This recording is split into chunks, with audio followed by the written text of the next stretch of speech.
Olá, tudo bem? Hoje eu gostaria de falar com vocês um pouquinho a respeito do tempo de Deus. Eu sei que nós estamos iniciando o ano de 2023 e nosso coração ele sempre inclina para fazer tantos e tantos planos e a gente acredita que nós estamos iniciando um novo tempo, um novo ciclo, porque está iniciando novamente um novo ano. Não sei você, mas eu percebo que os anos estão passando muito rápido. Logo, nós estamos iniciando agora janeiro e logo será dezembro, você vai ver, vai passar muito rápido. É um tempo que está realmente acelerado. É o tempo Cronos, é um tempo de relógio, um tempo cronometrado. Só que eu gostaria de falar para vocês a respeito do tempo Kairos, é o tempo de Deus, o tempo oportuno. Existe uma passagem na Bíblia que fala a respeito do tempo oportuno de Deus, e essa passagem ela é às vezes usada em velórios, em momentos tristes da vida, em momentos que nós não entendemos muita coisa, em momentos que pessoas encerrando o ciclo, e essas pessoas usam muito essa passagem, que está lá em 2 Timóteo, capítulo 4, versículos 6 e 7. O que essa passagem nos diz? Olha que interessante. E tem tudo a ver com o tempo. Olha que rico isso. Quanto a mim, estou sendo já oferecido por libação, e o tempo da minha partida é chegado. Olha o que Paulo diz, cara. Que interessante. E o versículo 7 ele continua dizendo assim: ó, combati o bom combate, completei a carreira e guardei a fé. Meus irmãos, olha só, o que Paulo está dizendo aqui não é o tempo Cronos, esse tempo que está acontecendo as coisas muito rápido. Gente, esses últimos anos passou de uma forma extremamente rápida. Olha, 4 anos a gente teve pandemia, nós tivemos a guerra na Ucrânia, a gente tem a China fechada, a China acabou de reabrir agora, mas a China ficou fechada 3 anos. A vida passou muito rápido, as coisas passaram muito rápido e tem passado muito rápido e vai continuar passando muito rápido. É o tempo Cronos, é o tempo de relógio, é o tempo que não adianta você correr atrás desse tempo que você nunca consegue alcançar. É o tempo que se você ir contra ele, ele vai vencer você facilmente, que é o tempo de relógio. O sol se põe e logo já amanhece, e no outro dia, e esse ciclo contínuo, e nesse tempo vai passando, e o ano vai passando, décadas vão passando, e vai passando também centenas de anos. Esse tempo é o tempo Cronos, é o tempo que você não consegue vencer. Mas existe um tempo, o tempo Kairos. É o tempo de Deus, é o tempo de oportunidade. E você entender isso é muito importante, sabe por quê? Porque nesses últimos momentos da vida de Paulo, Paulo usa o tempo Kairos. Ele não usa o tempo Cronos. Nós sabemos que depois dessas passagens, depois dessas palavras, Paulo então sofre o martírio. Essas foram as últimas cartas de Paulo. O interessante é que Paulo destina as últimas cartas, as últimas palavras deles a um jovem. E não sei você, mas quando você está querendo encorajar alguém, você não vai usar palavras que vai deixar essa pessoa triste. Eu tenho comigo que Paulo, nesse momento, ele teve esse cuidado ao se expressar para um jovem chamado Timóteo. Se você observar, Paulo estava ali com a única companhia de Lucas, estava sozinho. E eu gosto de imaginar que nesse momento, quando Paulo começou a escrever essa carta, ele começa então a questionar e conversar com Lucas. E a conversa dele com Lucas provavelmente foi a seguinte: Lucas, essa carta ela tem o endereço de um jovem que nós amamos, que é o Timóteo. Ele é um menino muito bom, é um menino que vai fazer muita coisa para o Senhor, e eu estou aqui, eu já entendo que meu tempo está terminando. Talvez naquele momento ele estava até falando com Lucas a respeito do tempo Cronos. Mas naquele momento ele fala assim: olha, Lucas, o Cronos da minha vida realmente está acabando. Daqui poucos momentos e poucos dias, a gente não sabe exato quanto tempo foi, mas eu vou sofrer então o martírio. Eu vou morrer.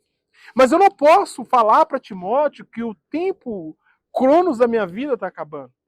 Eu tenho que falar para Timóteo que está vindo um tempo oportuno na minha vida. Mas que oportunidade é essa que Paulo fala aqui para Timóteo? Você precisa entender que na frente de Paulo estava um martírio. Mas o que Paulo estava na mente era um fascinante recomeço. Olha só, Jesus, certa vez, ele foi indagado por Marta, a irmã de Maria, porque Lázaro havia morrido. Jesus estava então chegando num cenário de terror. As pessoas estavam desesperadas, está lá em João capítulo 11. E Jesus andando naquele local, as pessoas chorando, e de repente vem Maria, depois vem Marta, são ambas irmãs de Lázaro, dizendo: Jesus, Lázaro morreu, Lázaro está morto, se o senhor tivesse aqui, Lázaro não teria morrido. Jesus então vira para Marta e fala com Marta assim: Marta, deixa eu te falar algo. Aquele que crê em mim, ainda que esteja morto, viverás. Eu creio que nesse momento aqui, o que estava no coração de Paulo eram essas palavras de Jesus. Porque o que Paulo estava querendo expressar para Timóteo era que um tempo de oportunidade na vida dele havia chegado. E falar de tempo oportuno, que é o Kairos, eu tenho que linkar isso com o propósito de Deus na nossa vida. Porque logo depois Paulo fala assim: olha só, eu combati o bom combate. Eu fiz aquilo que me foi proposto a fazer.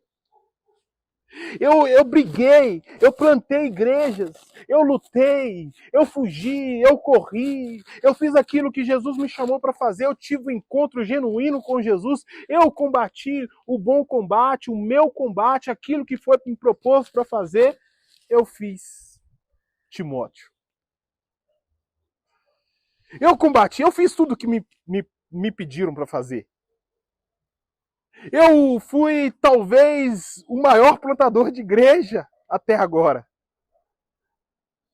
Eu fui talvez, Timóteo, o homem que mais viajou para pregar o evangelho. Eu acredito que eram estas palavras para Timóteo.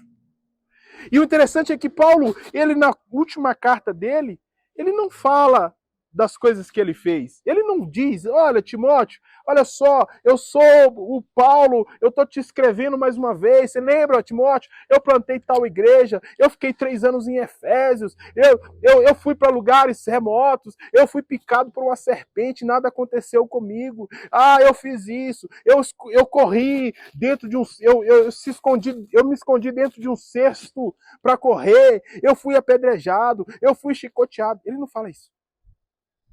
Ele diz assim, no início dessa carta, você pode ler, é muito lindo. Ele diz assim: eu, apóstolo de Jesus Cristo. Sabe por que Paulo fala isso? Porque na vida dele nada mais importava a não ser seguir o propósito ao qual Deus tinha para ele. E nos últimos momentos da vida dele não seria diferente. E ali ele extrai o que é mais puro no ministério dele: o entendimento do tempo de Deus. Ele entendeu que o Kairos na vida dele havia chegado. Que Kairos é esse, pastor? Era o tempo oportuno. Mas por que era um tempo oportuno, pastor, sendo que ele estaria sofrendo um martírio daqui pouco tempo, como o Senhor mesmo disse? Mas que tempo oportuno é esse? Eu estou te dizendo, é o tempo oportuno porque, meu irmão, para o crente, para o cristão, a morte não é um problema. Não é um problema. Certa vez uma menina me contou algo, eu fiquei assim, admirado. E eu ali conversando, e essa menina olhou assim numa célula, nós estávamos numa célula, ela disse assim: ah, não existe solução para tudo, só não existe para a morte. Aí a outra menina falou assim: mentira, existe solução para a morte, sim, porque Jesus disse que aquele que cresce nele, ainda que estivesse morto, viveria. A morte dói muito, nós não nascemos para morrer. A morte foi a consequência do nosso pecado, é natural sentirmos dor.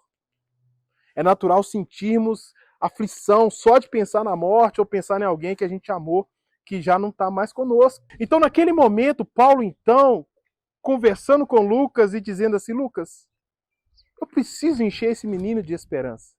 Eu preciso dizer para ele que eu combati o bom combate. Eu preciso falar para Timóteo que eu fiz aquilo que me foi proposto a fazer, porque o Kairos de Deus é a oportunidade. A oportunidade está ligado literalmente ao propósito. Se você não entende o seu propósito, você não vai entender o Kairos de Deus. Se você não entende o Kairos de Deus, você não vai entender o seu propósito. As duas coisas estão ligadas porque são tempo de oportunidades.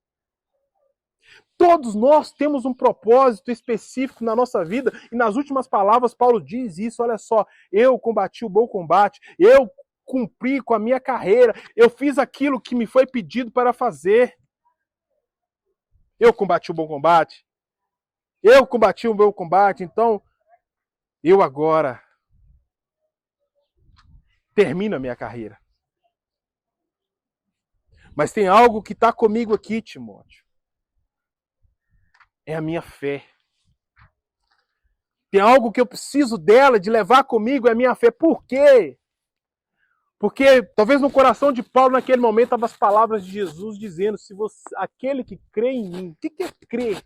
É se entregar profundamente, é se doar, é cumprir com o mandamento de Deus, é fazer aquilo que Deus quer para a nossa vida. Aquele que vive essa realidade de fé, ainda que esteja morto, viverá.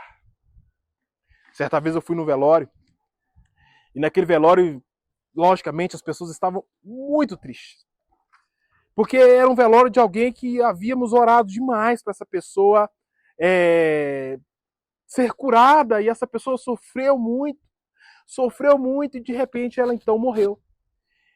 E alguém então questionou o pastor e disse: pastor, nós oramos por essa pessoa, e aí? Que fé é essa? Que Deus é esse que não curou essa pessoa? E essa pessoa, e o pastor olhou para aquela pessoa e disse assim: como assim Deus não curou? A morte também é uma cura. Então o que eu quero dizer para vocês é que a fé que Paulo estava dizendo aqui era a fé de um novo recomeço e de um fascinante recomeço. O que Paulo estava na cabeça dele aqui era que, naquele momento, ele estava experimentando o tempo oportuno de Deus, porque ele estava diante de um fascinante e grande recomeço. Paulo é um exemplo de alguém que entendeu o Kairos. Porque quando você entende o Kairos de Deus, você entende as oportunidades na sua vida. Interessante é que nas últimas palavras dele, ele deixa claro que ele estava escrevendo aquela carta para Timóteo e deixa claro para Timóteo que o Kairos na vida dele havia chegado. O tempo oportuno, o tempo de oportunidade. E eu quero te dizer que o tempo de oportunidade na sua vida chegou. Não é porque nós estamos agora iniciando janeiro. Não é porque Deus ele vai fazer algo porque é janeiro. Não é porque mudou o governo. Não é porque o Brasil vai... Não. É porque o Kairos de Deus está acima de todas as coisas. O plano de Deus está acima de todas as coisas. E se você entender o seu propósito, você vai viver uma realidade incrível com Deus. Você vai viver uma realidade incrível com o Senhor. Porque se você caminha em direção ao seu propósito, você vai entender o Kairos de Deus na sua vida.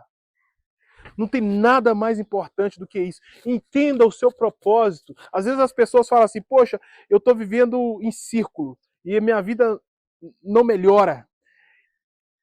Talvez essa pessoa ainda não entendeu o tempo de Deus. Talvez essa pessoa ainda não entendeu o tempo oportuno de Deus. E talvez essa pessoa ainda não entendeu a oportunidade a qual Deus tem para ela. Então, por favor, viva o propósito ao qual Deus tem para você todos os dias da sua vida. Que você vai entender o Kairos de Deus na sua vida. Que Deus te abençoe.